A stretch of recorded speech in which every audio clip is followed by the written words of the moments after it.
तो हम लोगों ने लास्ट टर्न पे एनर्जी पढ़ा था। अब इस लेक्चर में हमने कहा था कि हम कुछ न्यूमेरिकल डिस्कस करेंगे एनर्जी वगैरह के ऊपर बेस। तो देखते हैं, let us see the first question. For the same kinetic energy of a body, what should be the change in its velocity if its mass is increase by 4 times. अगर मास को 4 गुना बढ़ा दिया जाए तो वेलोसिटी में क्या चेंज करें कि काइनेटिक एनर्जी में कोई चेंज ना हो। तो जाहिर सी बात है कि अगर मास को हमने बढ़ा दिया है और हम चाहते हैं कि वेलोसिटी ना काइनेटिक एनर्जी ना बदले, तो हमें वेलोसिटी को कम करना पड़ेगा। Let us assume the initial kinetic energy is half mv²। देखिएगा, बहुत सिंपल सा क्वेश्चन है, हाफ mv²। अब कह रहा है कि मास को अगर हम 4 टाइम्स इंक्रीज कर देते हैं तो क्या चेंज करें। अगर आपने वेलोसिटी में कोई चेंज नहीं किया और मास को 4 टाइम्स इंक्रीज कर दिया तो हो जाएगा 4m और वेलोसिटी सेम रहेगी v², that is 4 times half mv²। मतलब क्या हुआ कि काइनेटिक एनर्जी 4 टाइम्स बढ़ गई। तो ये तो अंडरस्टूड है कि अगर हम मास को बढ़ा रहे हैं तो डेफिनेटली वेलोसिटी को उसी रेशियो में कम होना चाहिए, तभी ऐसा संभव है कि वो इनिशियल काइनेटिक एनर्जी के बराबर रहेगी। तो हमने माना, let us assume if we are going to increase the mass 4 times, let us assume the velocity is v dash, and if it is v dash then it will be same as the initial kinetic energy। तो नई kinetic energy हमने क्या मानी, half, mass is increased by 4 times and new velocity is v dash, so this is same as the initial kinetic energy, so it may be same as half mv²। देखिए, मास को 4 गुना बढ़ा देने पे अगर velocity v dash हो जाए तो ये kinetic energy initial kinetic energy के बराबर है कि हमने इक्वेट कर दिया। मास से मास कैंसिल, हाफ से हाफ कैंसिल, यहाँ से आ जाएगा v², 4 नीचे आ जाएगा, v²/4 is equal to v1²। Taking root both the side you will be getting v dash is equal to v/2। तो यहाँ से क्लियर हो गया कि अगर हम मास को 4 गुना बढ़ा दें और वेलोसिटी को आधा कर दें तो कोई भी चेंज काइनेटिक एनर्जी पे नहीं होगा। आप इसको चेक भी कर सकते हैं। हाफ मास को 4 टाइम्स इंक्रीज कर दिया, पहले मास था m, उसको हमने 4 टाइम्स इंक्रीज कर दिया तो हो जाएगा 4m, और पहले वेलोसिटी थी v, उसको हमने हाफ कर दिया तो v/2²। This is half 4m v²/4, 4 4 cancel, it is half mv²। देखिए ये इसके बराबर है। तो आपको बस इतना ही करना है। आपको ये तो चेक करने के लिए जो मैंने बताया है आपको समझाने के लिए है, आपको इसको करने की जरूरत नहीं है। So if we are going to increase the velocity, increase the mass 4 times and if the velocity is half, then there will be no change in the initial kinetic energy. ये पहला क्वेश्चन था। इसके बाद देखिए अगला question हम देखते हैं क्या है कि a ball of mass 50 gram is thrown vertically upwards with an initial velocity of 20 metre पर second, calculate the initial kinetic energy. तो पहला पार्ट देखिए बहुत सिंपल सा है। पहला पार्ट क्या होगा, इनिशियल काइनेटिक एनर्जी क्या होगा, दिस इज हाफ mv²। ये क्या हो जाएगा, हाफ, मास की जगह पे कितना है 50 gram, so it should be in MKS system, so it is 50/1000 kilogram. Velocity is 20 into 20, 1 2 3, ये 3 0, ये 3 0 से कैंसिल हो जाएंगे, ये 2 से 2 कैंसिल हो जाएगा, 5 2 जा 10, सो 10 joule is the kinetic energy. पहला पार्ट खत्म। दूसरा पार्ट क्या पूछा है, the maximum height reached if air friction is neglected. देखिए क्या है कि अगर एयर फ्रिक्शन नहीं है तो जो हम काइनेटिक एनर्जी बॉटम पे देंगे वही हाईएस्ट पॉइंट पे क्या पहुंचेगी, potential energy. Kinetic at the bottom will be same as the potential at the top. तो आप लिख सकते हैं कि kinetic energy will be same as potential energy, half mv² is equal to mgh। Mass से मास कैंसिल हो जाएगा, half, velocity है 20, so 20 into 20 is equal to g is given 10, g 10 given है, इंटू हाइट। तो यहाँ से हो जाएगा 10 2 जा, और ये 2 से ये 2 कैंसिल हो जाएगा, height is equal to 20 metres. फिर थर्ड पार्ट पूछा है, the maximum height reached if 40% of the initial energy is lost against the frictional forces. अभी क्या था कि जो बॉटम पे काइनेटिक था वो पूरा का पूरा कन्वर्ट हो जा रहा था किस में, हाईएस्ट पॉइंट पे पोटेंशियल के, जबकि कोई लॉस नहीं था। उस समय आ रहा था 20 मीटर्स। अब कह रहा 40% लॉस हो जाएगा तो क्या होगा, तो आप डायरेक्टली ये निकाल सकते हैं कि 20 का 40% लॉस हो गया मतलब 60% बचा, तो 20 का 60% कितना हो जाएगा, 12 मीटर, सिंपल। लेकिन अब आपको स्टेप मिस नहीं करने हैं, इसलिए आपको इसको प्रॉपर करना चाहिए, तो वो देखिए थर्ड पार्ट हम लोग प्रॉपरली कर लेते हैं। 60% of kinetic energy is get converted into potential, तो ये होगा 60% of half mv square is equal to mgh। ये होगा कि नहीं होगा? मास से मास कैंसिल हो गया, 60/100 इंटू 1/2 इंटू वेलोसिटी कितनी है 20 into 20 is equal to g10 है, और हाइट हमें पता करना है। यहाँ पे देखिए 10 2 जा, और ये 2 से ये 2 कैंसिल हो जाएगा, ये 20 से क्या हो जाएगा 25 जा, और ये 12 जा, यहाँ से आ गया h is equal to 12 metres. So this is the answer of part 3। तो इतना सिंपल सा क्वेश्चन है। अगला क्वेश्चन हम देखते हैं। ये क्वेश्चन है कि a small block of mass 1 kg is released from seat at x which is at a height of 15 meter from the ground. अब block comes down and reaches y traveling a curved path। जो मैं आपको बता रहा था जब हम लोग डिस्कस कर रहे थे कि law of conservation of energy in the case of a simple pendulum के ऐसे क्वेश्चन आएंगे, तो वही क्वेश्चन है कि एक सपोज कीजिए कि ये हाइट है, कितना गिवन है 15 मीटर। 15 मीटर की हाइट से एक कर्व पाथ है, और ये कुछ ऐसा है मान लीजिए। अब ब्लॉक ऑफ मास 1 kg, यहाँ से 1 kg का एक ब्लॉक रिलीज किया गया from x which is at a height of 15 metre from the surface of the ground. A block comes down and reaches y, यहाँ पे आ जाता है, ये ब्लॉक यहाँ पहुंचता है y पे। Calculate the velocity of the block when it finally reaches to y, g is given 10। So kinetic energy at this point will be same as the potential energy at this point. तो देखिए potential energy at x will be same as kinetic energy at y according to the law of conservation of energy, because it is not mentioned in the question that certain part of the energy is lost। कोई loss नहीं हुआ है, तो जो यहाँ potential होगा वही यहाँ kinetic हो जाएगा। तो यहाँ potential होगा mgh, that is same as half mv square। मास से mass cancel, g is given 10, height is given 15, that is equal to 1/2 into velocity square। ये यहाँ से आ जाएगा 2 into 10 into 15 is equal to velocity square। तो ये कितना हो जाएगा देखिए 15 2 जा 30 and 100 300 is equal to v square। so you can find the value of v, that is 300 under root। तो ये जो है आपको सिंपल निकल जाएगा।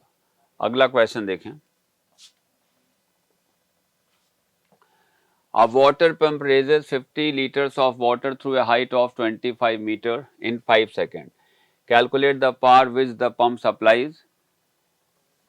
G is given 10 and density of the water is given 1000। पार पूछा है, तो पार के लिए क्या है वर्क अपॉन टाइम। एक सर्टेन अमाउंट ऑफ वाटर को यहां से उठा करके 25 मीटर की हाइट पे यहां से उठा करके यहां तक ले गए, तो वर्क कितना करना पड़ेगा? तो वर्क होगा हाईएस्ट पॉइंट पे जो पोटेंशियल एनर्जी होगी वही इस अमाउंट ऑफ वाटर को यहां तक ले जाने में वर्क करना पड़ेगा, और वो क्या होता है mgh। तो वर्क हो जाएगा mgh। अगर वर्क निकल गया तो पार क्या होगा? Power is nothing, it is work upon time, means work will be mgh upon time. तो यही पार आएगा। अब यहाँ समझने वाली बात यह है कि लीटर्स में गिवन है, हमें मास चाहिए, तो हमें उसको चेंज करना पड़ेगा। तो क्या होता है कि 1 लीटर इज 10⁻³ मीटर क्यूब, ये होता है डेटा, आपको याद होगा।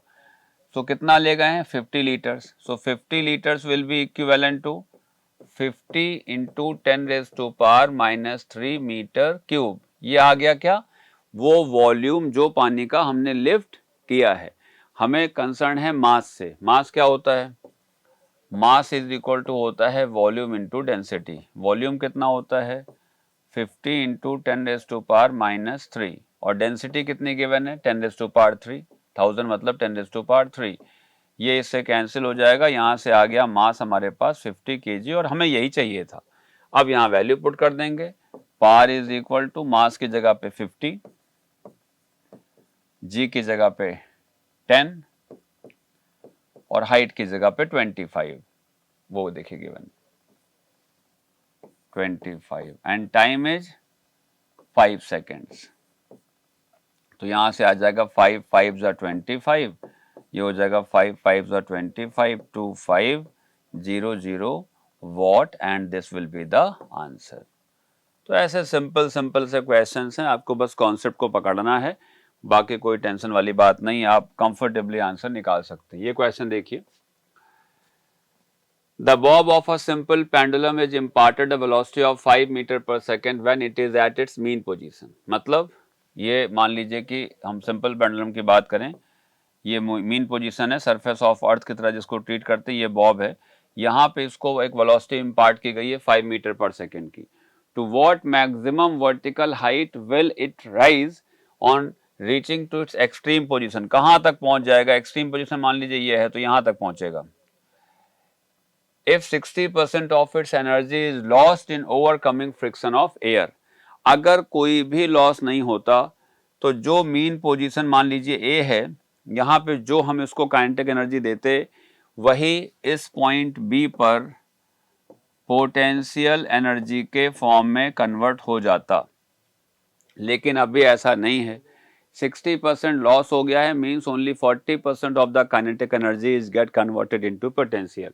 तो बिल्कुल सिंपल सी बात है कि 40% of kinetic energy that is half mv² is now converted into potential that is mgh। तो बस मास से मास कैंसिल, 40% की जगह ऐसे ही रहा, हाफ की जगह हाफ। वेलोसिटी कितनी दी गई थी, ये देखिए लिखा है 5 मीटर पर सेकंड, तो ये हो जाएगा 5 इंटू 5, जी कितना गिवन है 10 and height we have to find, ये हमें निकालना था।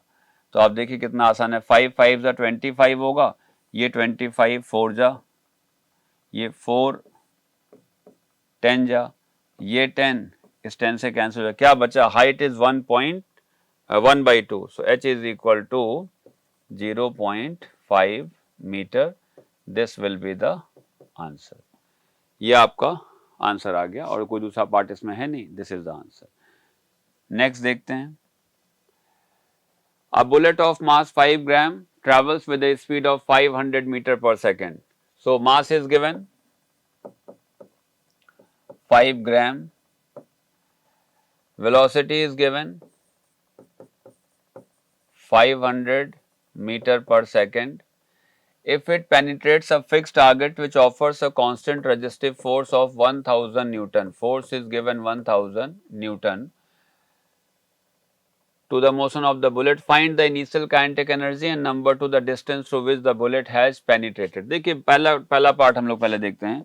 फर्स्ट पार्ट ये कि initial kinetic energy that is half mv², तो ये हो जाएगा हाफ की जगह हाफ हो जाएगा, मास कितना है 5 ग्राम, तो 5 ग्राम को हम लोग पहले किलोग्राम में कन्वर्ट करेंगे because the system should be MK system, 5/1000 into velocity is 500, so 500 into 500, ये आपका हो गया हाफ mv²। ये 2 और एक 3 जीरो से ये 3 जीरो कैंसिल हो जाएंगे, ये हो जाएगा 2 से ये हो जाएगा 25 और 5 into 5 25 into 25 that is 625 joule will be the answer of the first part that is the initial kinetic energy. दूसरा पार्ट देखिए, कह रहा है the distance through which the bullet has penetrated. पहले हम लोग क्या करते थे, जैसे मान लीजिए कि ये कोई ट्री या कोई ऑब्जेक्ट है और बुलेट ने इसको यहाँ पे हिट किया, अब जैसे ही बुलेट हिट करेगी वैसे ही ये जो ट्री है या जो भी ऑब्जेक्ट है ये एक रेजिस्टिव फोर्स ऑफर करेगा, इसकी स्पीड कम होते होते होते होते मान लीजिए बुलेट यहाँ जा करके रुक गई, तो हम लोग क्या करते थे, इसके बीच में जब इसने हिट किया और जब ये बुलेट रुकी इसके बीच में इक्वेशंस ऑफ मोशन लगाते थे, v² is equal to u² minus 2as, फिर यहाँ से हम लोग a की वैल्यू निकालते थे या कुछ करते थे, ऐसा हमें नहीं करना है। अभी हम लोगों ने एक चीज पढ़ा था कि किसी भी मूविंग बॉडी को रोकने में उतना ही वर्क करना पड़ता है जितना कि उसके पास काइनेटिक एनर्जी है। इसके पास काइनेटिक एनर्जी कितनी थी 625, रोका किसने है इस ऑब्जेक्ट ने इसको रोका, रोकने में कितना वर्क करना पड़ेगा, F इंटू डी, वो किसके बराबर होगा, काइनेटिक एनर्जी के बराबर। So kinetic energy is equal to F into D, मतलब देखा जाए तो वर्क है, work is same as energy. Kinetic energy 625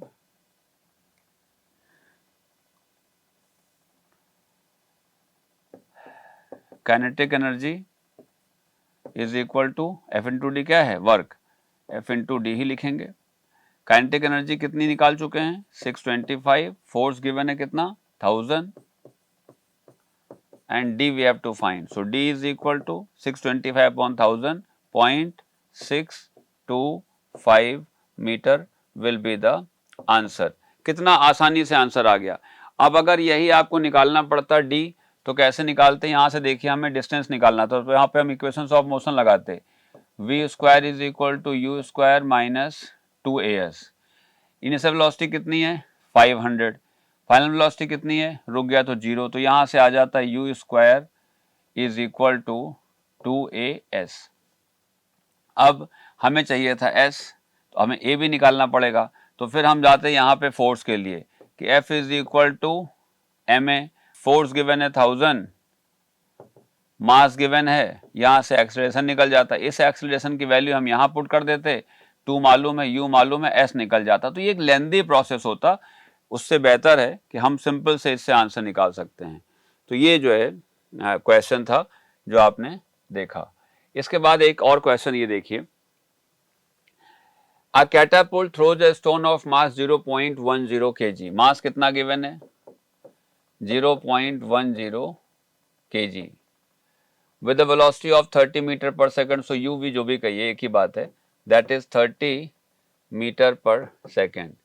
If 25% of the potential energy of elastic band is wasted during the transmission, find the magnitude of the potential energy। मतलब simple सा question है कि catapult है, उसमें एक stone है और हमने उसको खींच करके ऐसे छोड़ दिया, अगर कोई भी लॉस नहीं होता तो जितना कैटापुल्ट का जो इलास्टिक बैंड है इसकी जो पोटेंशियल एनर्जी होती वो स्टोन के काइनेटिक एनर्जी के बराबर होती। हमने कम खींचा तो कम पोटेंशियल एनर्जी है, स्टोन धीरे जाएगा, ज़्यादा खींचा और तेज जाएगा, और पूरा खींच के मारा तो बहुत तेज जाएगा। मतलब साफ है कि जो इलास्टिक बैंड की पोटेंशियल एनर्जी होगी वही स्टोन की काइनेटिक एनर्जी होगी, प्रोवाइडेड कि कोई भी लॉस नहीं हो रहा है।